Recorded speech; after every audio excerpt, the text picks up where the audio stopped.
Saber Direito desta semana é com o professor Luiz Paulo Germano e o curso é sobre Direito Administrativo. Tem dúvidas sobre o assunto? Mande um e-mail para nós, saberdireito@stf.jus.br. Você também pode estudar pela internet acessando o site www.tvjustiça.jus.br. Olá, sejam bem-vindos ao Saber Direito dessa semana. Trataremos de assuntos relacionados ao direito administrativo. Meu nome é Luiz Paulo Germano, sou professor de Direito Administrativo e de Direito Constitucional. E ao longo dessa semana estaremos aqui com vocês para pensar algumas matérias, alguns assuntos que são de suma importância no estudo do direito administrativo contemporâneo. Trataremos aqui de assuntos tais como o devido processo legal, o devido processo administrativo, o que acontece no âmbito de um processo administrativo, em especial os processos administrativos disciplinares.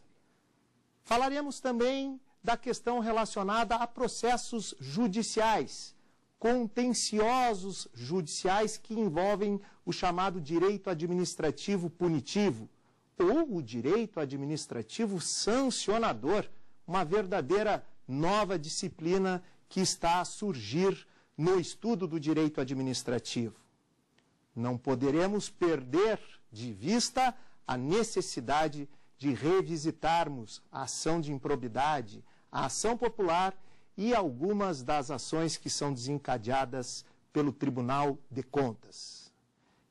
Essas são apenas algumas das matérias, alguns dos assuntos que nós estudaremos ao longo dessa semana. E na aula de hoje, nós precisamos situá-los, precisamos nos posicionarmos em relação a aspectos fundamentais para a compreensão desses temas todos. A começar pelo fato de que vivemos um Estado democrático de direito. Você já deve ter ouvido por diversas vezes, nas mais diferentes aulas, nas mais diferentes oportunidades, que vivemos num Estado democrático de direito. Mas, afinal de contas, o que isso significa? Estado democrático e de direito significa que o Estado ele é feito pelas leis e não pela vontade dos homens. Evidentemente que os homens eles são os grandes executores deste Estado democrático, mas a nossa sociedade e o nosso governo precisa necessariamente respeitar as leis. E a lei maior que se respeita e que baliza todas as demais leis, indiscutivelmente é a nossa Constituição Federal. Constituição Federal essa que é multidisciplinar. Ela trata de assuntos relacionados a todas as facetas do direito. Interessa muito ao direito administrativo, interessa muito aos contenciosos que se sucedem no âmbito jurídico, jurisdicional e administrativos brasileiros. E é preciso, portanto, que nós não percamos jamais de vista esta ideia basilar da nossa Constituição. A democracia e o Estado de Direito exigem que nós tenhamos o mais perfeito e completo acompanhamento de todos os atos da administração pública, vinculando-os aos dizeres das normas constitucionais e das normas administrativas. Há, tão ao lado quanto acima ou à frente da Constituição, aquilo que nós chamamos de sistema jurídico. Sistema jurídico nós aprendemos no primeiro semestre da faculdade, mas por incrível que pareça, muitas vezes, saímos da faculdade sem saber exatamente o que é esse sistema jurídico. Pois bem, tentaremos aqui ser um pouco mais singelos, um pouco mais concretos, para tentarmos fazer com que se entenda razoavelmente bem o que vem a ser o sistema jurídico. Se eu disser que o sistema jurídico brasileiro em especial o sistema jurídico constitucional brasileiro, ele é composto por princípios e por regras, eu estarei indubitavelmente explicando a vocês, prezados alunos, prezados telespectadores, um conceito que está estampado em praticamente todos os manuais de direito, sejam eles vinculados ao direito administrativo ou a outras áreas da ciência jurídica. É preciso que nós compreendamos, afinal de contas, o que é princípio e o que é uma regra, porque só a partir da compreensão do que vem a ser princípio e do que vem a ser a regra é que nós poderemos também compreender o que vem a ser o sistema jurídico. Princípio. Vejam vocês que a nossa Constituição ela está recheada de princípios. Princípios são normas basilares, são normas que instruem todas as demais, são ideias que precisam ser não só compreendidas, mas levadas a efeito por todos os operadores do direito. Aliás, se diz que os princípios teriam, inclusive, uma posição privilegiada em relação às regras, em virtude, justamente, de colaborarem, e muito, para a interpretação de todas as demais normas. Acontece que princípios possuem conteúdos abstratos. Existe ali um conteúdo normativo. Dele eu consigo avaliar o que pretende sugerir para o intérprete.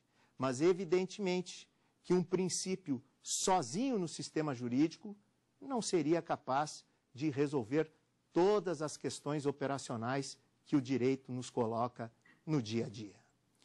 Para isso, surgem as regras, que são comandos exatos, aqueles comandos em relação aos quais eu não tenho nenhum tipo de dúvida em relação àquilo que pretendem sugerir, pretendem comandar, pretendem determinar ao seu intérprete e a todos os demais que são submetidos pelas normas jurídicas. Se eu pudesse ser o mais didático possível, para que você que está nos assistindo nesse momento possa compreender o que vem a ser esse sistema jurídico composto por princípios e regras, eu diria o seguinte: princípios são normas abstratas, regras são normas concretas.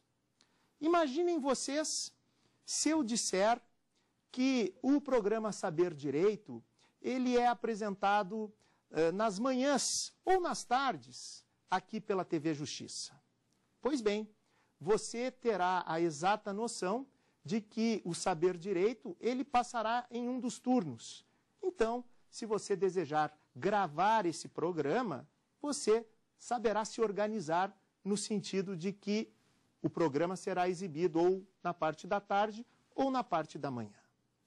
Todavia, o programa precisa ter um horário para o seu início e um horário para o seu fim. Se eu disser apenas que ele vai passar de manhã, você não saberá qual é o horário que ele vai passar de manhã.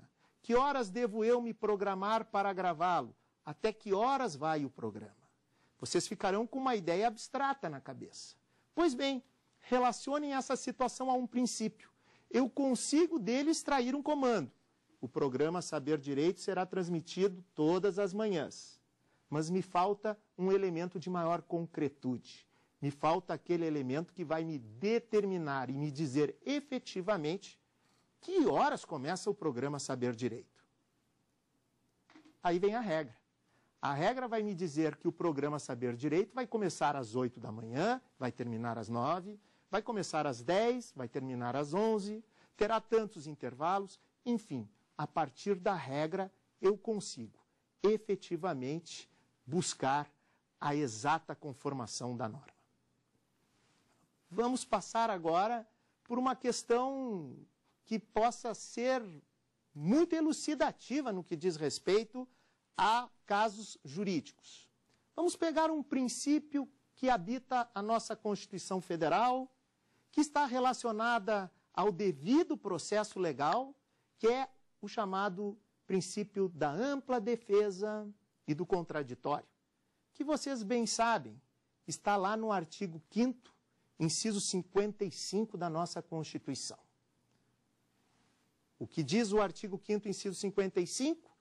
Aos litigantes, em processos administrativos ou judiciais, serão assegurados o exercício da ampla defesa e do contraditório com os meios e recursos a eles inerentes.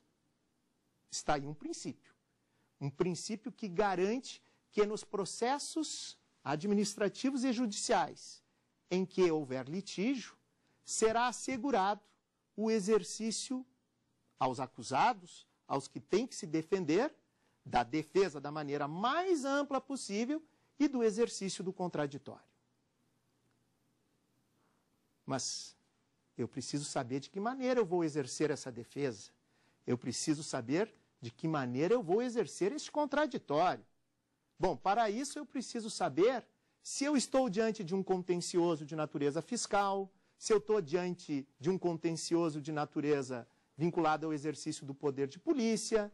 Enfim, eu preciso saber qual é a matéria que eu estou afeto para exercer esse meu direito de defesa da maneira mais ampla possível, bem como o contraditório. E aí entra a importância dos códigos e de outras leis esparsas que existem no nosso sistema jurídico. Se eu estiver diante de um contencioso fiscal, por exemplo, eu poderei me valer do Código Tributário Nacional para que eu possa saber de que maneira eu vou enfrentar uma eventual execução. Se eu estiver diante de uma situação de natureza civil, eu vou me valer do Código de Processo Civil, eu posso até mesmo me valer do Código Civil Brasileiro. O mesmo acontece em relação ao direito penal. Eu vou me valer do Código de Processo Penal e das outras leis extravagantes para saber de que maneira eu vou me defender. Então, essas leis, estes códigos, fazem às vezes das regras, ao passo que o princípio da ampla defesa e do contraditório é um grande guarda-chuva que lá está estabelecido no artigo 5º, inciso 55 da Constituição. Eu espero que vocês tenham compreendido, ainda que de maneira muito singela, o que é o sistema jurídico. Mas para que a gente possa encerrar essa questão relacionada ao sistema jurídico, você deve estar se perguntando: professor, toda hora nós ouvimos falar em normas, toda hora nós ouvimos falar em princípios e toda hora nós ouvimos falar em regras. Afinal de contas, qual é a diferença de normas, princípios e regras? Entre princípios e regras, nós falávamos aqui anteriormente, o conteúdo mais abstrato dos princípios e o conteúdo mais concreto das regras. Mas as normas, bom, as normas nos são explicadas como sendo o gênero do qual decorrem duas outras espécies legislativas, os princípios e as regras. Com isso, nós temos normas, princípios e normas, regras. De maneira que você, se estiver um dia em sala de aula, tendo que redigir algo, tendo que se manifestar a respeito de regras e princípios, pode utilizar como sinônimo, tranquilamente, normas, para se referir ou a princípios ou a regras. É interessante conhecermos o sistema jurídico, e o sistema jurídico ele se especializa a cada dia que passa. Aqui é preciso destacar um ponto importantíssimo do nosso sistema jurídico, a questão do devido processo legal. Ora, o devido processo legal talvez seja o pilar maior de um Estado democrático de direito. Ele é o princípio âncora em relação ao qual se surgem outros tantos princípios, muitos deles previstos no artigo 5º da Constituição, como, por exemplo, o princípio da ampla defesa e do contraditório, como antes nós aqui comentávamos. O princípio do juiz natural, que dá garantias de que alguém será processado perante aquele que tem efetiva jurisdição para conhecer e deliberar acerca de determinado processo. Enfim, há uma série de princípios que precisam ser respeitados e que precisam ser observados, todos eles decorrendo, obviamente, do princípio do devido processo legal. E o princípio do devido processo legal, ele tem faceta no direito administrativo e no direito das demais espécies normativas. E nós aqui estaremos visualizando as garantias relacionadas ao devido processo legal, em especial naqueles processos que dizem respeito ao direito administrativo, ao direito sancionador. Precisamos verificar se essas garantias, elas realmente se fazem presentes nos processos administrativos, tal qual esculpidos pela nossa Constituição. É importante, numa aula, a gente sempre verificar o que o aluno está pensando, quais são as dúvidas que os alunos têm em relação aos mais determinados temas e matérias que, porventura, aqui se fale. Então, vamos ver o que os alunos estão a discutir, a perguntar, o que está inquietando os alunos em relação à nossa aula de hoje. Vamos à tela para saber qual é a primeira dúvida. Eu queria saber as garantias constitucionais relacionadas à defesa são as mesmas no processo judicial e administrativo. Mateus faz uma pergunta que vem justamente ao encontro daquilo que nós começaríamos a falar agora. As garantias do processo judicial empresta-se em igual teor e forma nos processos administrativos? Não há a menor dúvida que sim. As garantias relativas ao devido processo legal, elas não estão diferenciadas na nossa Constituição, seja para matérias de direito administrativo, seja para matérias relacionadas a processos judiciais. O artigo 5º, inciso 54 da nossa Constituição, que prevê o devido processo legal, ele não faz nenhuma distinção se esta normativa, se este princípio, ele deve ser aplicado a apenas um dos processos. Portanto, ampla defesa e o contraditório, tanto no processo administrativo quanto no processo judicial. Proibição de provas ilícitas, né, que está no inciso 56 do artigo 5º da Constituição. São inaceitáveis as provas ilícitas. Também valem tanto para o direito administrativo quanto para os processos que se desenvolvem no âmbito do processo judicial. E digo mais a vocês, se houver o desrespeito a uma dessas normas, a uma dessas garantias, tão protegidas, tão comemoradas na nossa Constituição, é dever daquele que exerce a defesa, daquele que está cuidando do processo, zelando pelas provas, zelando pelo procedimento, reivindicar a nulidade, reivindicar a oportunidade de ter para si essas garantias que eventualmente estão lhe sendo suprimidas. Devido processo legal, ele contempla tanto o devido processo legal substancial quanto o devido processo legal processual. Devido processo legal que alguns chamam de material e outros chamam de processual. São duas facetas. Na verdade, nós estamos diante de duas espécies de um mesmo princípio. Aliás, por falarmos neste princípio do devido processo legal, é curioso que nós apanhemos, né, a repercussão histórica deste princípio. Porque este princípio, ele não é uma conquista da democracia de hoje. Este princípio surgiu em 1215, lá na época em que a Inglaterra era governada tanto de direito quanto de governo pela monarquia de uma maneira geral. João Sem Terra, o rei da época, resolveu estabelecer na Carta Magna inglesa o devido processo legal. Mas era uma coisa um tanto curiosa. porque o devido processo legal na Inglaterra foi escrito em latim e pouca gente compreendia ou lia o latim naquele país. De maneira que pareceu muito mais uma obrigação do João Sem Terra em relação à própria oligarquia da época do que propriamente um direito que pudesse transpassar tantos e tantos séculos e hoje ser um dos maiores expoentes do Estado democrático de direito.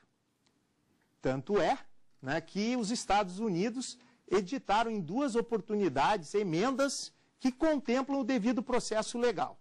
A emenda 5ª e a emenda 14ª da Constituição Americana de 1791, volta e meia, são arguidas perante as cortes americanas. Não há hipótese do devido processo legal ser fragilizado, ser desrespeitado. Ele é corolário em relação a todos os demais princípios. Processo administrativo. Nós estamos nos deparando com um assunto que a cada dia merece de nossa parte mais atenção, merece mais cuidado e mais estudo. Nós precisamos efetivamente saber de que maneira este devido processo legal se aplica ao processo administrativo. Vimos na pergunta anterior que as garantias, todas elas que se aplicam aos processos judiciais, também se aplicam aos processos administrativos. Mas, afinal de contas, será que no âmbito do direito administrativo nós só temos processos em que se vai exigir da parte o exercício da defesa? A resposta é não, né? Porque existem vários tipos de processos administrativos. Existe o processo administrativo de outorga. O que é o processo administrativo de outorga? Quando alguém vai até a administração pública e requer algum tipo de licença. Imaginem você que alguém pretende abrir um restaurante, abrir um bar. Obviamente que ele não poderá chegar da noite para o dia, alugar uma residência, alugar um local, comprar as coisas relativas ao bar, mesas, cadeiras, refrigeradores, e no outro dia inaugurar o bar. Ele precisa, evidentemente, se dirigir à repartição pública municipal competente para requerer uma inspeção, o alvará, que é o ato administrativo que, ao fim e ao cabo, vai lhe permitir o funcionamento do bar. Afora as outras instituições que precisam avalizar a abertura de um empreendimento comercial. Mas a outorga, ela consiste nisso, na liberação, na autorização para que, por exemplo, um estabelecimento comercial possa funcionar. Existem os processos administrativos de verificação, né? Aqueles processos administrativos que precisam ser permanentemente visualizados, precisam ser permanentemente verificados, como são aqueles que estão no Tribunal de Contas, que é um órgão de controle externo, é um órgão que exerce uma auditoria pública. Mas não apenas estes que estão no Tribunal de Contas. Também existem aqueles que estão nos órgãos de controle interno. Esses são exemplos de processos administrativos de verificação. A grande quantidade dos processos administrativos hoje existentes, indiscutivelmente, são aqueles denominados processos administrativos de gestão. Ora, não preciso dizer a vocês que a administração pública, de uma maneira geral, ela está a gerir a coisa pública. Ela está a gerir o interesse público. E no sentido de gerir o interesse público, de satisfazer a coletividade, que é o propósito maior de toda e qualquer atividade administrativa, o que mais ela faz é gerir, gestionar, tentar fazer com que a máquina administrativa se torne a mais eficiente possível. Aliás, eficiência é princípio constitucional da administração pública. E uma outra espécie de processo administrativo são os processos administrativos de caráter punitivo, como é o processo administrativo disciplinar. Aliás, veremos mais adiante, nas nossas próximas aulas, como se comporta o estudo de um processo administrativo disciplinar. Ele tem por propósito justamente apurar irregularidades havidas na conduta de um servidor público. Dependendo da gravidade e da infração cometida por este servidor, ele poderá até mesmo vir a ser demitido do serviço público. Todos os processos administrativos precisam obedecer o que dispõe a legislação. Não esqueçam jamais que o princípio da legalidade, no âmbito do direito administrativo, ele exige que o comportamento do administrador público cumpra, obedeça criteriosamente o que a lei estabelece. É diferente do direito privado, onde se pode fazer tudo o que a lei não proíba. Já no direito administrativo é necessário, é fundamental que se observe criteriosamente o que a lei estabelece. Falávamos anteriormente dos princípios, princípios esses que norteiam não só as atividades administrativas, mas também, em especial, a apreciação que se faz em relação à licitude, à regularidade, à moralidade, enfim, questões que dizem respeito a um comportamento que deve ter o administrador público no exercício de suas atribuições. Temos que partir da premissa de que o administrador público deve obedecer criteriosamente os princípios constitucionais da administração pública, que você já ouviu por diversas vezes. Aliás, você que está estudando para um concurso público, que está estudando para uma prova na faculdade, que tem mais interesse no conteúdo do direito administrativo, não pode ignorar a importância daqueles princípios que estão estabelecidos no caput do artigo 37 da Constituição. Legalidade, impessoalidade, moralidade, publicidade e eficiência. O LIMP, né? Pegando a primeira letra de cada qual dos princípios, forma a já conhecida palavra LIMP, que é a melhor forma de nós memorizarmos os princípios que estão ali previstos no caput do artigo 37 da Constituição.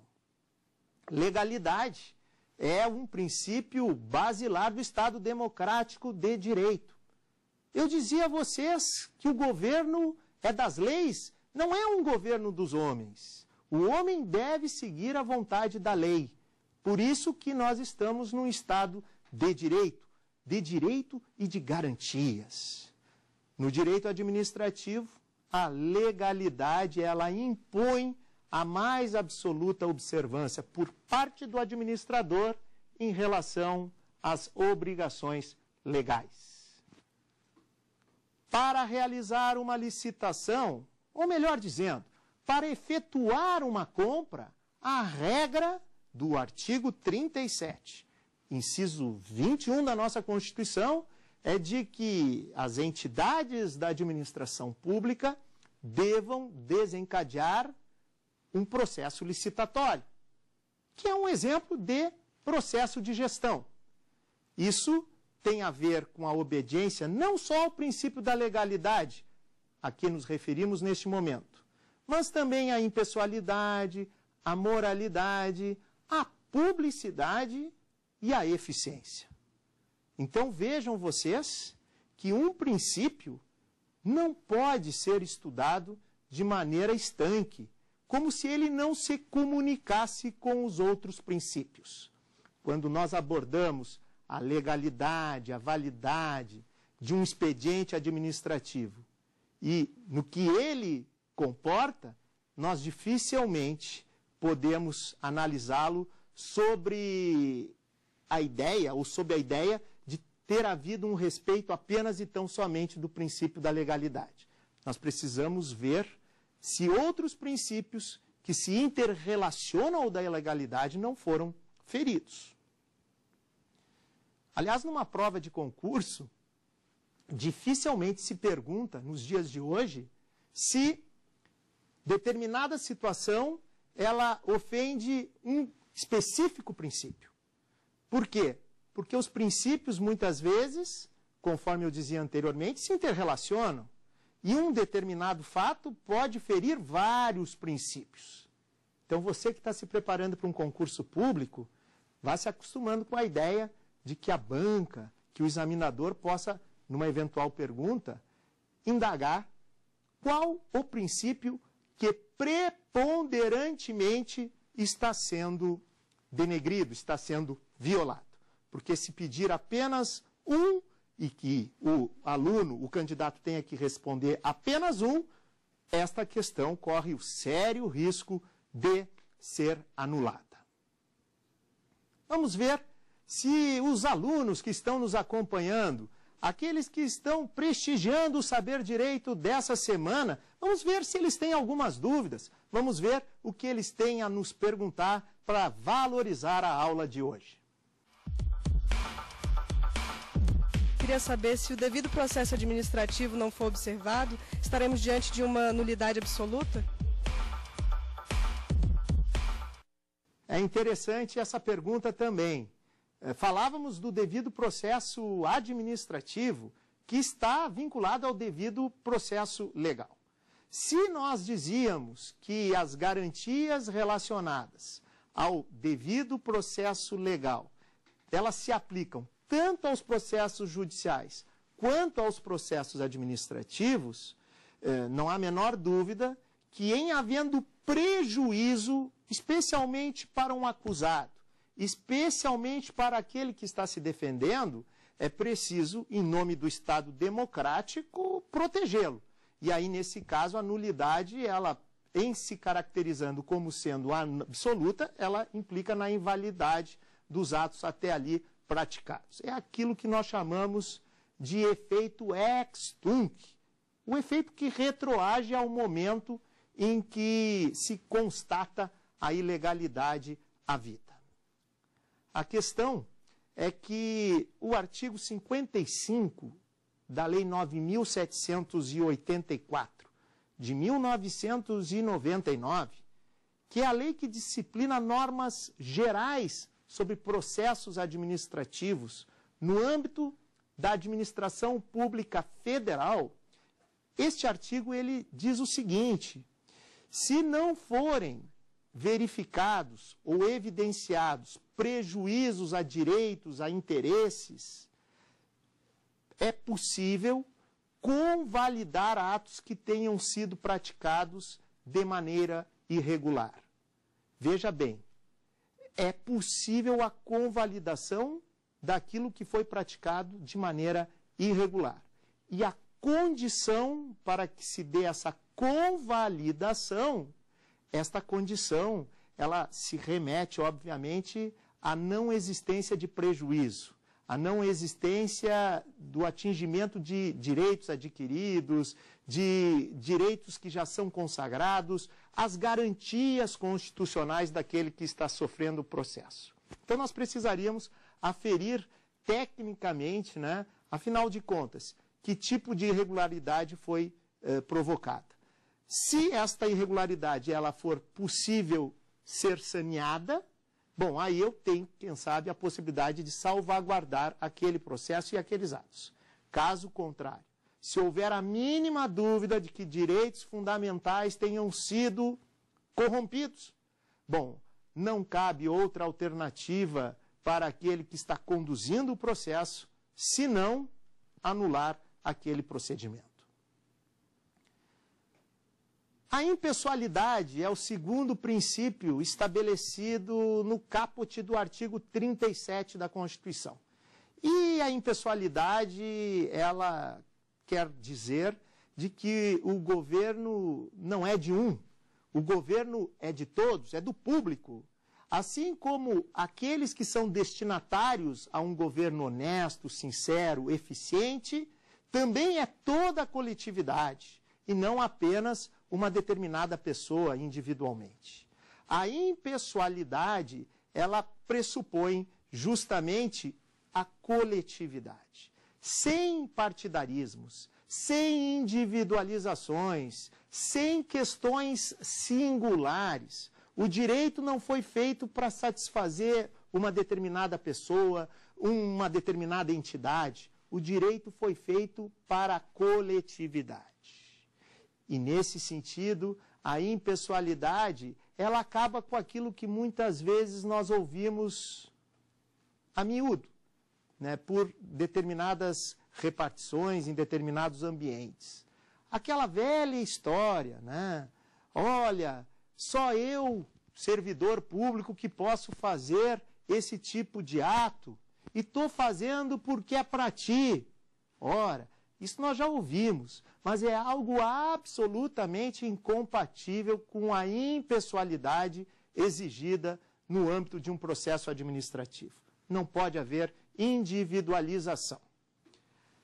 A moralidade essa que ganhou extrema importância no direito administrativo contemporâneo, especialmente a partir de sua positivação no âmbito da Constituição de 1988. A moralidade sempre foi vista como um elemento discricionário que acabava aguçando a questão de natureza subjetiva do intérprete. Mas hoje a moralidade ela está positivada na Constituição, em especial no caput do artigo 37. E essa especialização, ela permitiu que demais legislações que têm interesse direto com o estudo dos processos administrativos e com o contencioso administrativo de uma forma geral, pudessem surgir. É o caso da Lei de 8.429, a chamada Lei de Improbidade Administrativa, né? O conceito de improbidade, sob o ponto de vista jurídico, nasce da moralidade ou imoralidade. Vocês terão a oportunidade de acompanhar em outras aulas, em outros episódios, o discurso a respeito da lei anticorrupção.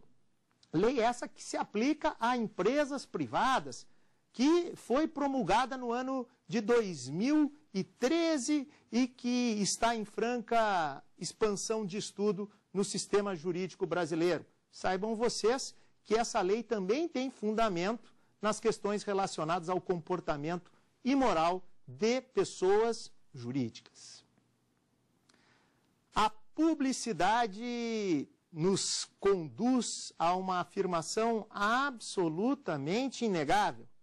Se os atos são administrativos, se o que eu estou gerindo é de interesse público, nada mais justo do que eu dê conhecimento ao povo sobre aquilo que acontece nas entranhas da administração. É para isso que existe o princípio da publicidade. Aliás, publicidade que muitas vezes é exigida como condição de validade e eficácia dos atos administrativos. Não é algo muito comum no âmbito do estudo do direito administrativo, o segredo, o sigilo. Claro que existem situações, especialmente aquelas relacionadas à segurança nacional, ao interesse de proteção dos que estão sendo acusados, muitas vezes em processos disciplinares, ou das próprias investigações que se sucedem, talvez haja um interesse em que se decrete um sigilo, mas isso não pode ser assim disponibilizado, assim conferido de maneira imotivada. Aliás, a motivação também é um princípio que interessa ao direito administrativo e aos processos administrativos. Tenha cuidado, porque volta e meia nós utilizamos publicidade como sinônimo de publicação. como se a publicidade ela só pudesse ser alcançada através da publicação. Vejam bem, a ideia de publicação ela está muito mais direcionada à publicação em jornais, periódicos, contemplando um momento anterior da maneira como se davam a divulgação dos atos oficiais, do que propriamente outras formas, outros mecanismos de divulgação, de publicização. Esta publicidade que hoje nós discutimos, ela não se restringe, e a lei assim também não estabelece, à publicação em periódicos, em jornais. A publicidade do caput do artigo 37 é aquela que exige a divulgação. Mas já antigamente se tinha essa compreensão. Se você pegar a carta convite, uma das modalidades licitatórias estabelecidas pela Lei 8666 de 1993, nós veremos, né, que a carta convite para efeitos de publicização não exige a publicação do seu aviso em diário de grande circulação. Basta que haja a divulgação daquela carta em órgãos públicos, hoje muito mais facilitado pelos meios eletrônicos, como são as mídias que são transmitidas pelo ambiente da web. Mas na Lei 8666, ainda vigente, não há nenhuma exigência de publicação. Assim como os atos administrativos, né? Muitos atos administrativos, evidentemente, não precisam ser publicados, o que não significa que não devam ser divulgados. Portanto, não confunda publicidade com publicação. Publicidade se alcança através da publicação, mas nem só através da publicação se consagra o princípio da publicidade. Por último, dentre esses princípios que integram o caput do artigo 37 da Constituição Federal, o princípio da eficiência. Este é um princípio novo, é um princípio que surgiu com a emenda constitucional número 19 do ano de 1998. Portanto, já não é tão mais novo assim, mas de todos os princípios que ali estão estabelecidos, sem dúvida nenhuma, foi o que último foi engajado no caput do artigo 37. Alguns autores diziam que não era necessário elencarmos o princípio da eficiência no caput do artigo 37. Haja vista que nunca se admitiu no âmbito da administração pública qualquer atividade, qualquer ato, qualquer contrato, qualquer manobra que pudesse ser ineficiente.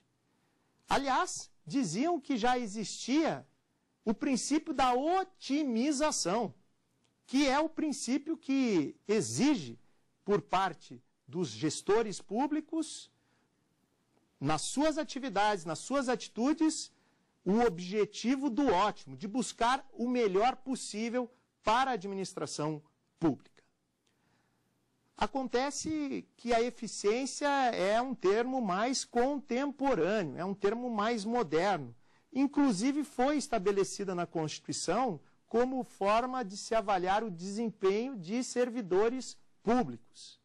E esta forma de avaliar-se o desempenho de servidores públicos, desde que regulamentada, poderia levar alguém a ser processado administrativamente, portanto, sofrer um processo administrativo disciplinar por ineficiência.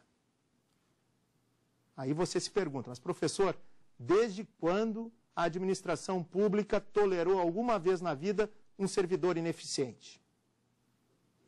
Resposta: nunca.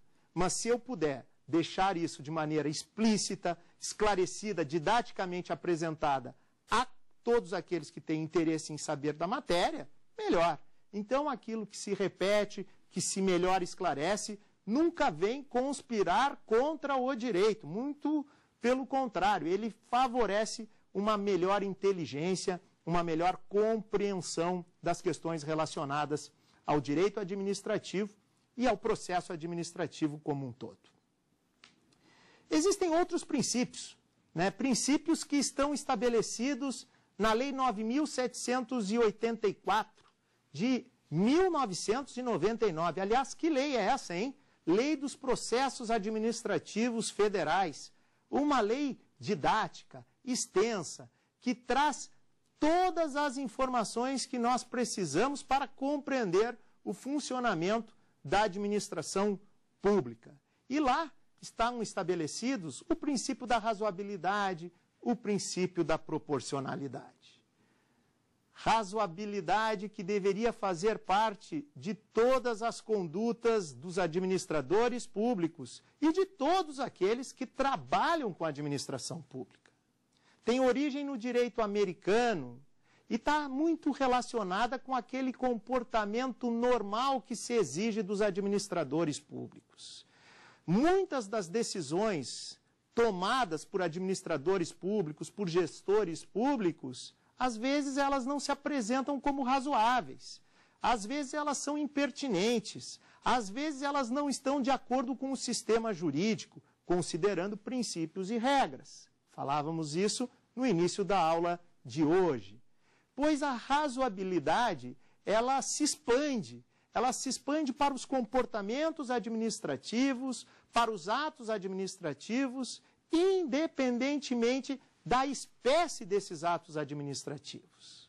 Portanto, o comportamento adequado de um administrador público é aquele comportamento que obedece criteriosamente o princípio da razoabilidade. Vamos ver como é que os nossos alunos, aqueles que nos acompanham, estão verificando o andamento da aula de hoje. Vamos abrir o espaço para perguntas. Gostaria de saber se há diferença entre prova irregular e prova ilícita. Muito bom, né? Prova irregular, prova ilícita. Esse é um caminho um tanto complicado, porque alguns autores falam em prova ilegítima, prova ilícita, prova irregular. Prova ilícita, conforme nós falávamos lá no início, ela é inadmissível no sistema jurídico constitucional brasileiro.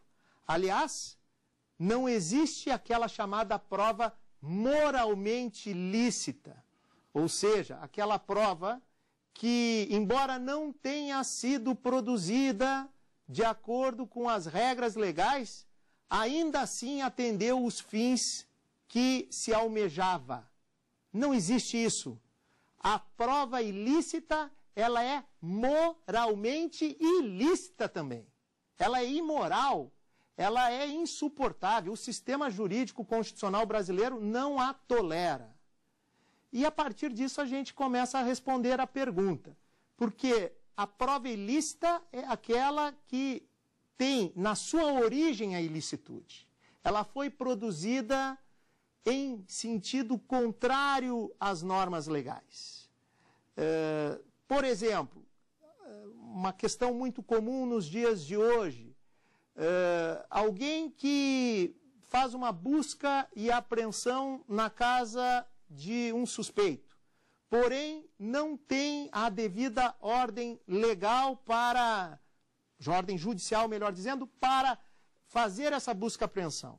Acaba, no entanto, levando a efeito, né, a busca e apreensão na residência desse sujeito, conduz lá pastas, arquivos, documentos, e se descobre que essas pastas, esses arquivos, esses documentos continham ali situações de natureza infracional. Só que a busca e a apreensão, ela não teve no seu fundamento uma ordem judicial que é indispensável de acordo com a nossa Constituição para que se faça essa busca na residência de alguém. Então vejam que a prova ela nasce ilícita.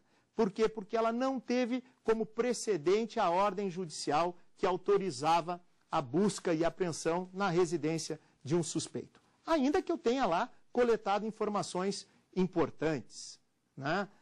Um outro exemplo, né? Autoridades que têm prerrogativa de foro, o chamado foro privilegiado.